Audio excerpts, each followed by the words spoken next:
Chapter 3, Lane Mountain to Crown King. Crown King got its name from a mine, founded in 1875 after gold was struck in the Bradshaws.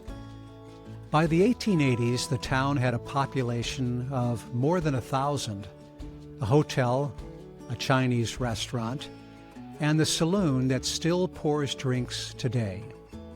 The oldest continuously operating saloon in Arizona. The next leg is only 6.5 kilometers, and it ends there.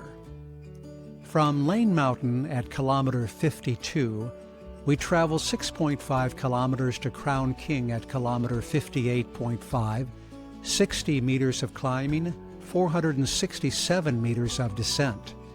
A generous downhill cruise after the worst of the day. The cutoff is 11:55 p.m. Monday.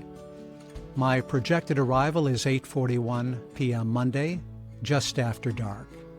Crown King is the first crew access aid station of the race and the first drop bag station.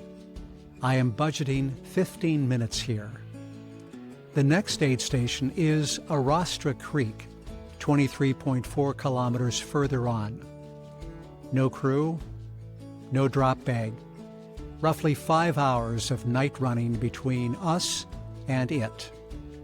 So those are the numbers. Now, what does this segment actually feel like? The course leaves Lane Mountain on smooth, double-track dirt road, and within a kilometer, the world changes. The Sonoran scrub gives way to Ponderosa pine. The temperature drops. The air smells like vanilla and warm bark, which is what Ponderosa pines smell like in the late afternoon. The light comes through the trees in long, slanting beams.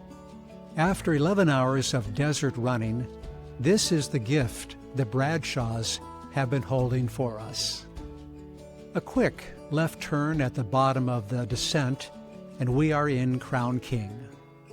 Population, depending on who you ask, somewhere between 60 and 100. Elevation 5,771 feet. The town that grew up around the Crown King mine became one of the busiest mining camps in Arizona territory. Saloons, a hotel, a Chinese restaurant, a hauling line that brought freight up the impossibly steep grades from the valley below. The railroad came in 1904, the Bradshaw Mountain Railway, a narrow-gauge line that climbed 47 miles up from Mayer to the mines. It carried ore down and supplies up. It only operated for 22 years. The grade is still visible in places. The bar inside the saloon was hauled plank by plank up from Oro Bell, an even older mining camp deeper in the mountains when Oro Bell went bust. Aravaipa Running has agreements with the saloon to host the aid station here, so when you walk in, you can get a plate of pulled pork and black bean burgers and tailwind slushies. And, if you want one, a beer and a shot of whiskey. This is the first crew checkpoint of the race. Crews are allowed to drive up once they are released from the staging area at Bumblebee, 15 miles down the mountain. Crown King Road is a long climb of high-clearance, four-wheel drive switchbacks, and the drive takes the better part of an hour. Some crews make the trip, some don't. I've asked mine not to. The drop bags are shuttled up by Aravaipa staff for runners whose crews stay below. So the runners check in, do their gear check, eat their meal, change their clothes, and walk out into the night. Some with their crew watching, some, like me, on their own. Here is the route, turn by turn. Leave Lane Mountain on smooth, double-track dirt road, heading north and gently descending. The surface is forgiving, mostly downhill, with a brief climb at the start. The light through the Ponderosa pines is golden if you arrive at sunset. After approximately 6 kilometers, a quick left turn brings you into the heart of Crown King, between the general store and the saloon. The aid station is at kilometer 6.5. Every segment deserves a word to carry. Here is what I'm carrying through this one. The motto for this segment: when the path opens, run with gratitude.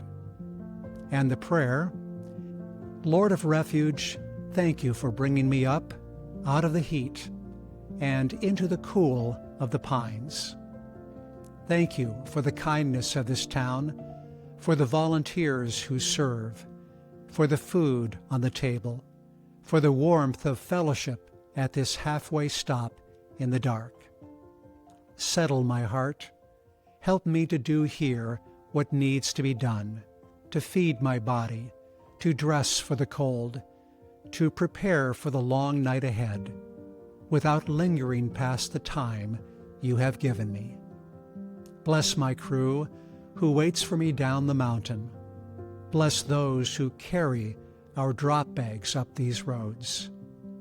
Bless the volunteers who serve into the small hours. And steady me, Lord, for the dark miles to Arastra Creek. Amen. A few practical things worth knowing before we go. There is a mandatory cold weather gear check leaving Crown King. Required gloves, warm hat or neck gaiter, long sleeve insulated layer, fleece, puffy, or midweight, waterproof jacket with hood. Without it, no one leaves. The next 24 kilometers are cold mountain miles, nighttime lows near 40 degrees Fahrenheit. There is no aid between Crown King and Arastra Creek. Anything I need has to come out of the Crown King drop bag. The saloon will sell me a beer and a shot of whiskey. I am not going to take them up on it. Finally, the game plan for this aid station and the road ahead. Crown King is a 15-minute stop. The drop bag is here. Outgoing kit, cold weather gear in a Ziploc, gloves, beanie, insulated layer, waterproof jacket. Fresh toe socks, fresh shirt, lightweight long sleeve, fresh buff, headlamp fully charged, waist lamp fully charged, backup batteries, flasks topped off, 1.5 liters. Comfort kit, nutrition for the 23.4 kilometers to Arastra Creek, about 1,200 calories. Leave behind anything from the heat of day one, sun shirt, daytime layers. Food, pulled pork or black bean burger, hot. Tailwind slushy if available. Eat sitting down. Coke for caffeine. Pass the cold weather gear check before leaving.